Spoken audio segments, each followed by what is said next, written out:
আসসালামু আলাইকুম ওয়া রাহমাতুল্লাহি ওয়া বারাকাতুহু। সম্মানিত তাওহীদি জনতা, আপনারা সকলে অবগত আছেন এখানে আমরা কি জন্য উপস্থিত হয়েছি।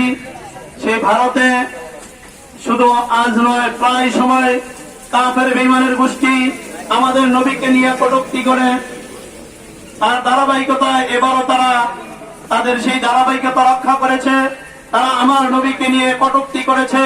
আজকে যদি আমার বাবাকে কেউ গালি দেয়, তখন আমি কিন্তু আইনের তোয়াক্কা করব না, কারণ আমার বাবাকে আমি ভালোবাসি। ঠিক তদ্রুপ আমার বাবাকে যত ভালোবাসি, এর চেয়ে বেশি, লক্ষ কোটি গুণ বেশি ভালোবাসি আমার নবীকে। সুতরাং আমার নবীকে যারা কটূক্তি করবে, গালি দিবে, মন্দ বলবে, সমালোচনা করবে, তাদের বিরুদ্ধে আমাদের সব সময় প্রতিবাদী অবস্থান থাকতে হবে।